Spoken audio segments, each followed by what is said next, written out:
Oui, j'avais fait une tentative de suicide que j'ai complètement masquée. Oui, j'ai fait des crises de panique, je ne savais pas ce que c'était.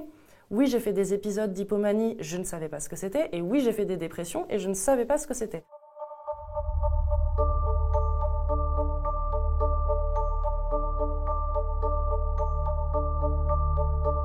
Bonjour, je m'appelle Delphine Estournay, j'ai 31 ans, je suis bipolaire et je vais vous parler de mon parcours en tant que comédienne avec cette pathologie.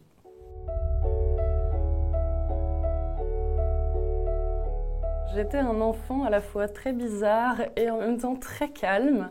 C'est-à-dire que j'ai toujours su que j'étais hypersensible. À l'école, on avait fait des premiers tests quand j'étais en maternelle qui ont déterminé une sorte de HPI, mais on n'appelait pas ça comme ça à l'époque. Et derrière, je savais que, en tant qu'hypersensible, ça allait être difficile pour moi dans la vie, mais comme j'étais soutenue par ma famille qui était aussi hypersensible, j'ai pas pris conscience de ce que ça pourrait apporter comme problème, puisque à l'époque j'étais dans un milieu assez favorisé, j'étais en banlieue sud de Paris, donc c'était quand même très agréable comme environnement. Et ensuite, j'ai grandi. On a vu que j'étais un enfant très anxieux aussi, puisque j'ai toujours essayé de faire du mieux que je pouvais, que ce soit à l'école, pour ma famille, pour mes amis. Ça a toujours été satisfaire le monde en fait. Et c'est vrai qu'on a vécu plusieurs déménagements dans la famille, donc ça a été un chamboulement pour moi, parce qu'on est passé de la région parisienne à un petit village de Haute-Marne. Donc ça, c'était assez difficile pour moi en tant qu'enfant, j'avais 10 ans à l'époque. Et ensuite, dans une petite ville également de Haute-Marne, où j'ai passé 10 ans de ma vie. Et ensuite, j'ai commencé ma prépa, parce qu'à l'époque, j'ai voulu faire des études scientifiques. Donc j'ai commencé ma prépa à Reims. Et c'est à ce moment-là en fait que la maladie s'est déclarée, mais je ne le savais pas. Parce que pendant 10 ans, j'ai été complètement dans le déni. C'est-à-dire que dès que j'étais avec des humeurs trop hautes ou alors des humeurs trop basses, je mettais ça sur le compte de l'anxiété ou alors de mon hypersensibilité ou alors juste du fait que je devais être pas super chouette à vivre, donc il fallait juste que j'essaye de rentrer dans des cases et de faire que tout soit plus simple pour tout le monde. Et c'est seulement 10 ans plus tard, en 2021, que j'ai eu le diagnostic, parce que là, j'ai commencé vraiment à me poser des questions sur mon humeur, sur mes émotions. Je voulais en apprendre davantage, je voulais maîtriser mon hypersensibilité, et en fait, j'ai découvert que j'étais bipolaire à ce moment-là.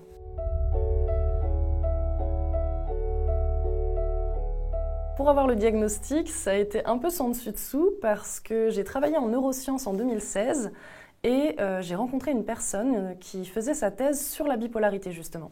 Et à ce moment-là, je me suis dit mais c'est incroyable, je me reconnais absolument dans les symptômes, c'est fou, tout concorde. Sauf que évidemment, biais du novice, je me suis dit c'est pas possible, ça peut pas être moi, je ne suis pas psychiatre. Et évidemment, quand on regarde sur internet tout ce qui s'y passe, on peut forcément se trouver une maladie psychiatrique à s'attribuer. Donc j'ai mis sous le tapis encore pendant des années. Et après le confinement, qui a été très très compliqué pour moi, émotionnellement parlant, au niveau des variations d'humeur, j'ai très très mal vécu. Et à l'issue de ça, je me suis dit, bon, il faut vraiment que je me prenne en main. Et je suis allée voir une psychothérapeute pour parler de mes émotions.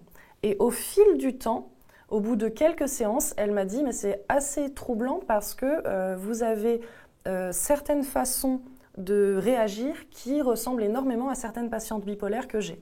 Et du coup, elle m'a conseillé d'aller voir le psychiatre qui s'occupait de la clinique Bellevue à Meudon, qui est une clinique où l'hôpital de jour est spécialement dédié aux bipolaires. Et c'est là que j'ai rencontré pour la première fois le premier psychiatre qui m'a suivi et qui m'a fait ce diagnostic après de nombreux tests à remplir, des discussions ensemble. Et là, c'est là que le mot est tombé. Mais il a fallu qu'il me le dise de vive voix, vraiment à voix haute, pour que je me rende compte vraiment que là, ça y était, en fait, c'était vraiment vrai. Et j'avais vraiment quelque chose, c'était pas juste dans ma tête, enfin si c'est dans ma tête, mais c'est quelque chose qui existe pour de vrai dans ma tête. Et là, ça a été un grand soulagement parce que je savais que je pouvais prendre les choses en main et avancer. Parce que sinon, j'allais dans le vide, je ne savais pas où j'allais.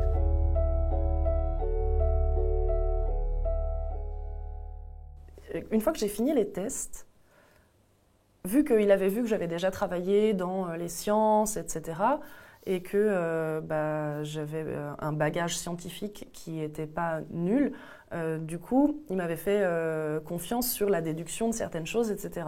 Sauf que oui, moi j'avais déduit que tout ce qu'on avait fait, ça menait à bipolaire de type 2, etc., etc. Mais j'avais besoin de l'entendre de sa bouche.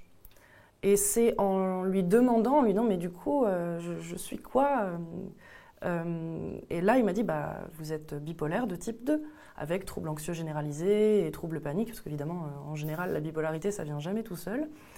Et à ce moment-là, quand il m'a dit ça, je me suis dit, bon, il y a un expert qui a littéralement dit de manière assertive que j'ai ce trouble et que tout ce que je vis depuis des années n'est pas le fruit de mon imagination. Donc au départ, soulagement, et au fur et à mesure, je me suis rendu compte que, oui, j'ai effectivement mis un mot sur ce qui se passe. Oui, c'est très soulageant parce que ça veut dire que je peux savoir sur quel rouage travailler pour aller mieux, mais je vais avoir ça toute ma vie. Donc c'était quand même un poids, surtout quand on a commencé à parler du traitement médicamenteux, puisque évidemment il y a 50% du traitement qui est avec l'hygiène de vie, bien dormir, bien manger, faire du sport, avoir un entourage positif pour nous, mais il y a aussi 50% qui est lié aux médicaments, donc tout ce qui est régulateur d'humeur, anxiolytiques, antidépresseurs et évidemment les médicaments associés à toutes ces choses-là selon les effets secondaires qu'on peut avoir suite à ça.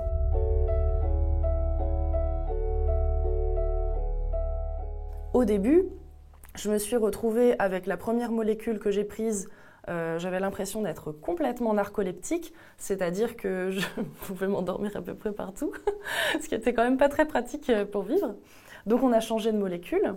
Malheureusement, j'ai eu une allergie à cette deuxième molécule qui a été assez grave. Ça m'a pris vraiment plusieurs mois pour pouvoir me sortir de cette allergie qui avait généré d'autres problèmes à côté. Et enfin, on est tombé sur le bon traitement pour moi.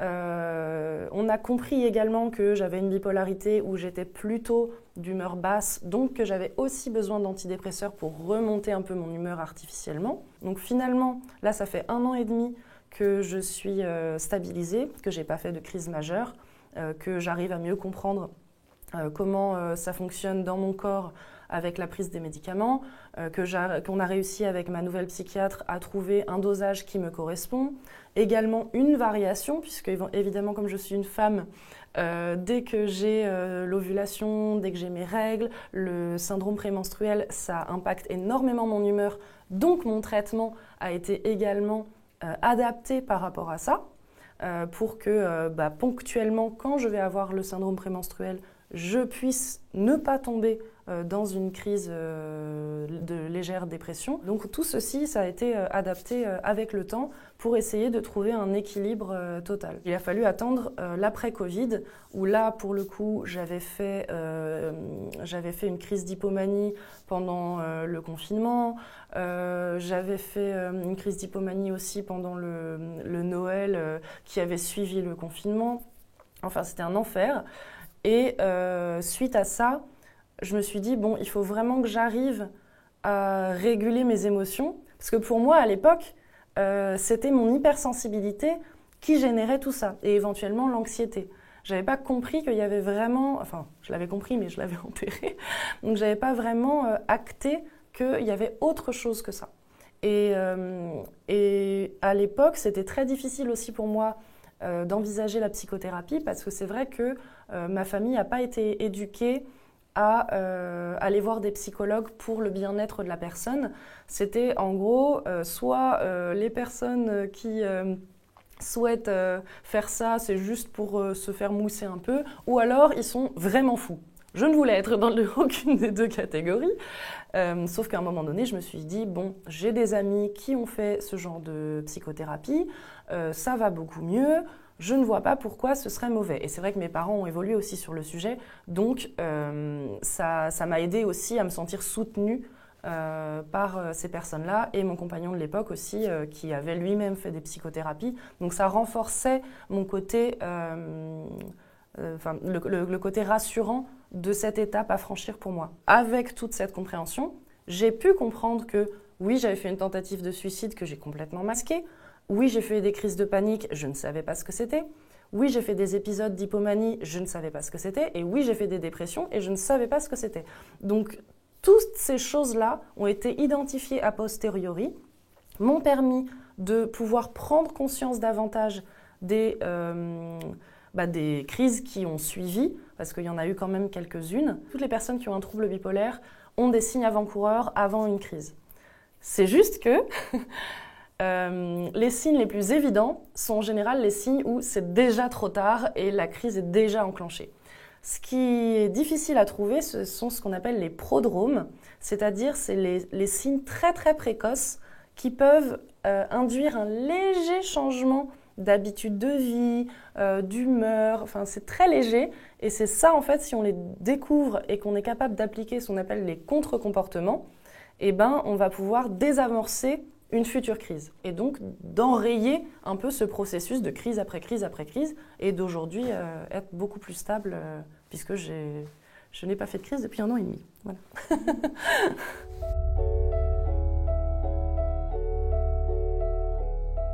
Tout mon entourage proche est au courant de ma bipolarité parce que j'estime que c'est suffisamment important pour que ce ne soit pas tu. C'est quelque chose qui fait partie de moi mais qui ne me définit pas. Donc si j'avais un fauteuil roulant, je ne vois pas pourquoi je le cacherais à mon entourage. De toute manière, je ne pourrais pas marcher. Donc ça fait partie de moi, donc je ne vois pas pourquoi je le cacherais. Et en plus de ça, je pense que c'est très important de pouvoir sensibiliser les gens à ce genre de troubles. Tout ce qui est psy, c'est encore très mal vu, pas assez documenté. Et je pense que, vu que ça ne me dérange pas d'en parler, si je peux me faire le porte-parole de personnes qui ne se sentent pas reconnues, qui n'ont pas forcément fait leur diagnostic aussi, parce qu'il y a énormément de bipolaires qui ne sont pas diagnostiqués. C'est très dur à diagnostiquer. Donc je pense que voilà, c'est pour ça que je l'ai dit à tous mes proches, mais pas forcément à la même vitesse non plus. Pour mes parents, c'est toujours un peu bizarre de se dire que son enfant a un trouble psychiatrique. C'est pas forcément facile à recevoir comme information. J'ai déclaré la maladie en 2011, donc j'avais 17 ans. Donc avant 2011, j'étais pas vraiment comme ça, mais j'étais hypersensible et j'avais déjà un trouble panique et une anxiété généralisée que je ne connaissais pas, mais c'était déjà moi. Et après ce moment-là, j'ai été dans le déni pour tout ce qui était trop haut ou trop bas. Donc moi, je savais déjà comment je fonctionnais sans le savoir. C'est-à-dire que je sentais que c'était en moi dans tous les cas, mais qu'il fallait que je gomme, que j'efface, que ça n'existe plus. Et à partir du moment où j'ai eu le diagnostic, lumière à tous les étages, je me dis, en fait, je peux exister. Donc aujourd'hui, ce qui est plus difficile, c'est le fait d'être très vulnérable à ça. Parce qu'avant, comme j'étais dans une carapace, le déni, c'est facile. Enfin, disons que ça ne peut que exploser très fort plus tard. Mais sur le moment, ça fait un peu l'effet carapace, l'effet armure. Sauf que là, aujourd'hui, vu que je m'accepte telle que je suis, je me prends tout de plein fouet, donc à moindre intensité, on va dire. Mais il faut que j'apprenne à jongler, que j'apprenne à mes émotions à juste rentrer dans la maison où elles sont accueillies pour qu'elles puissent ensuite ressortir. Et donc tous ces changements-là, le fait de pouvoir me dire là en fait je vais pas avoir assez d'énergie, ce serait une mauvaise idée de faire ça, ou le fait de redécouvrir des hypersensibilités qui sont encore plus exacerbées maintenant que je les contrôle plus, que je les accepte. Donc par exemple j'ai acheté des loupes qui sont des sortes de entre les bouchons d'oreilles et les écouteurs pour faire baisser le nombre de décibels dans une salle. Donc ça me fait beaucoup de bien. Je me trimballe toujours avec, dès que je sais qu'il va y avoir de la lumière très forte, j'ai toujours des lunettes de soleil. Et ce genre de choses, ça me permet de me dire, voilà, ça m'arrive, je l'accepte, je réagis en conséquence. Et non pas, ça m'arrive, je ne veux pas que ça m'arrive, je vais faire comme tout le monde, quitte à craquer plus tard, à fondre en larmes chez moi ou je ne sais pas quoi. Donc je fonds en larmes toujours, mais disons que ça dure moins longtemps. Surtout, ça n'implique pas un épisode dépressif ou une montée hypomaniaque. Donc j'accepte plus en fait les émotions fugaces qui naviguent en moi et donc je me sens plus moi, on va dire.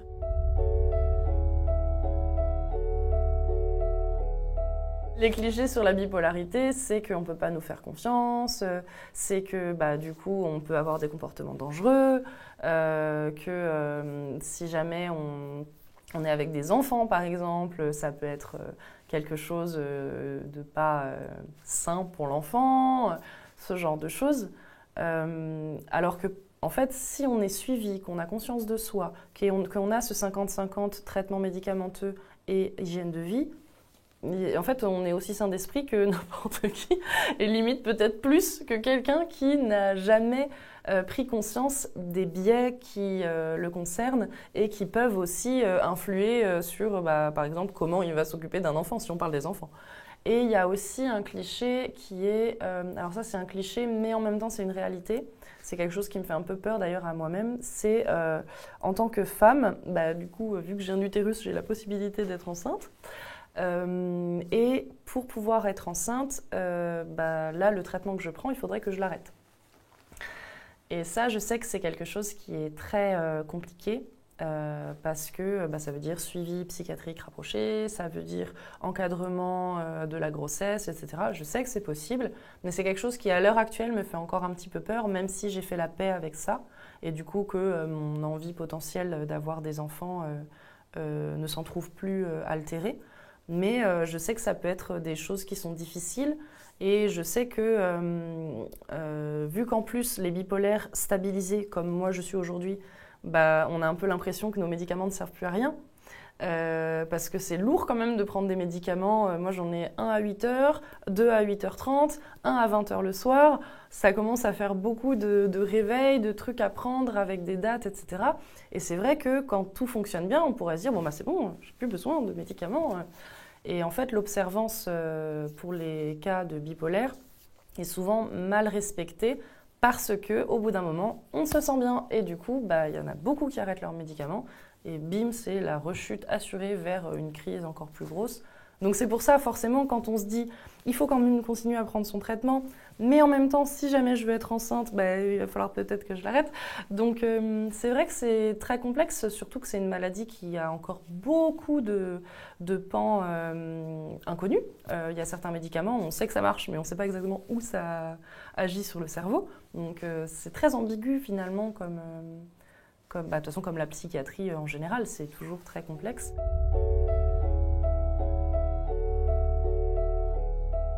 Depuis toute petite, avec mes frères et sœurs, enfin mon frère et ma sœur, on a beaucoup fait de films, de pièces de théâtre, de journaux télévisés. On a vraiment énormément créé petit, donc jusqu'à mes 15 ans. Et après, j'ai été en prépa, donc j'ai fait ma prépa, j'ai fait mon école d'ingénieur, j'ai commencé une thèse, tout ça. Enfin, il n'y avait plus de place pour l'artistique. Et c'est là que j'ai fait mon premier burn-out. Donc j'ai rechangé d'orientation. J'ai fait un MBA en marketing de la santé qui m'a permis de rentrer dans l'industrie pharmaceutique et re-burn-out. Donc je me suis remise en question, je me suis dit bon, qu'est-ce que je vais faire, etc. J'ai réessayé l'industrie pharmaceutique du côté médical ensuite. Et toujours rien, la catastrophe. Et le dernier burn-out en date, vu qu'il a été couplé avec une tentative de suicide, que ça m'a valu vraiment... là, je pense qu'on était sur... une année et des miettes d'enfer, où le début, je ne pouvais pas me lever, je ne pouvais pas me doucher toute seule, manger, c'était un enfer. Enfin, ça a été vraiment, vraiment, vraiment très, très bas. Et là, je me suis dit, bon, on ne va pas rechercher tout de suite un nouveau travail, on va essayer de faire les choses qu'on aime bien. Et la première chose qui m'est venue à l'esprit, c'est que depuis toute petite, je fais du doublage de dessins animés pour mes amis, mes parents, mes frères et sœurs, pour amuser la galerie. Donc je me suis dit, je suis à Paris maintenant, je vais donc faire un stage de doublage. Je fais le stage de doublage, l'épiphanie. Je me suis dit, mais il faut absolument que j'en fasse un deuxième. 2 mois plus tard, je refais un stage, Deuxième épiphanie, je me dis c'est pas possible, je suis vraiment bien là-dedans. Mais je me disais, bon, vu que j'avais eu mon diagnostic, qu'on savait qu'il pouvait y avoir des hypomanies, etc., je me disais, si j'ai cette envie immense de faire du doublage, si ça se trouve, c'est encore une de mes lubies, et dans quelques semaines, ça va partir et je vais finir en dépression. Donc, je me suis calmée un petit peu, et j'ai regardé un peu les formations un peu plus professionnelles. Et c'est là, en fait, que j'ai découvert le Studio Capital et que j'ai fait une formation intensive de 3 semaines de doublage. Et que j'ai commencé en parallèle à faire du théâtre d'improvisation. Et là, j'ai renoué avec la société, j'ai recommencé à être heureuse de vivre parce que justement, ça a réactivé un peu cette flamme créatrice que j'avais perdue. Et au bout d'un an de théâtre d'improvisation, après avoir fait ce stage de doublage, je me suis dit, bon bah voilà, je peux me lancer. J'ai commencé aussi à faire des masterclass de doublage avec des DA. Et en parallèle de ça, je jouais sur scène, je faisais de l'impro. Et je démarchais aussi pour faire un peu de vidéos. Et c'est comme ça que j'ai eu mes premiers cachets pour Rétro Découverte, qui est une web-série sur YouTube, que j'ai pu participer à des Nikon, que j'ai fait le premier festival au niveau artistique en tant que comédienne, qui d'ailleurs était un festival, donc c'était Paris Cours de Vent, la sous-catégorie Saturne en Île-de-France.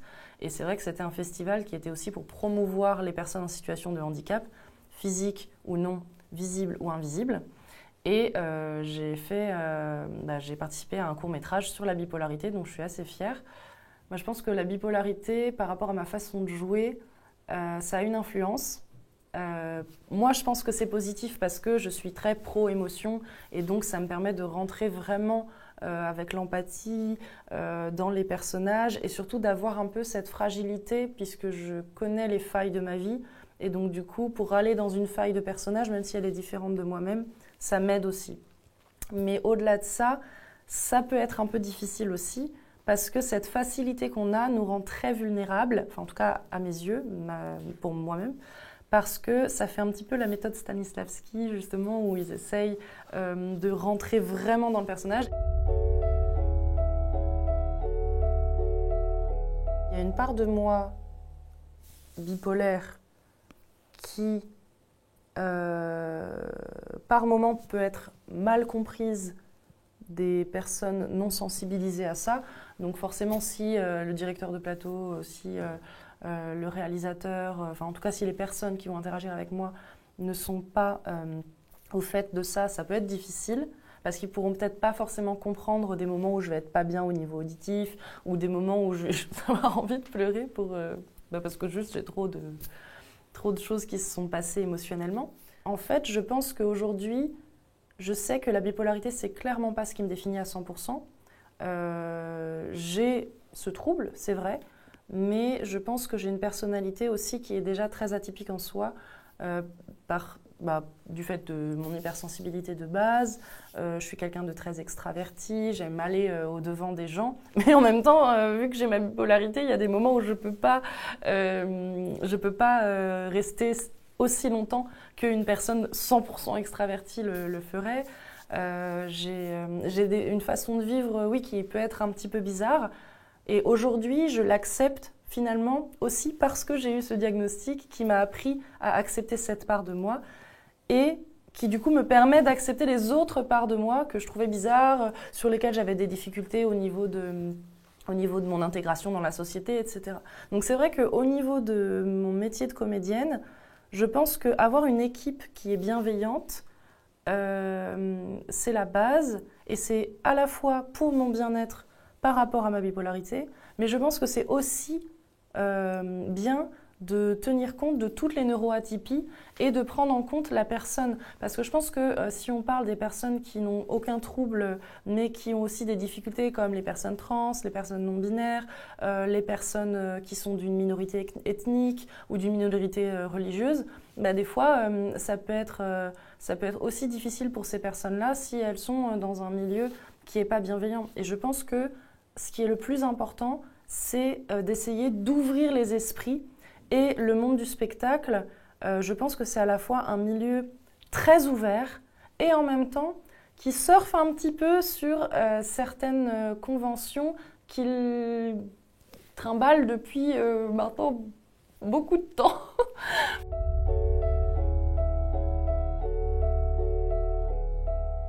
Alors, petite Delphine qui n'a pas été diagnostiquée, le jour viendra où tu sauras qui tu es.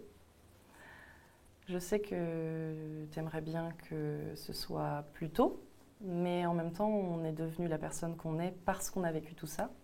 Donc ne jamais renier notre passé. Et sache qu'aujourd'hui, tu es sur l'autoroute du bonheur, qui est un chemin et non une destination. Donc on va continuer de rouler. Et je t'emmène avec moi comme souvenir de nos moments passés.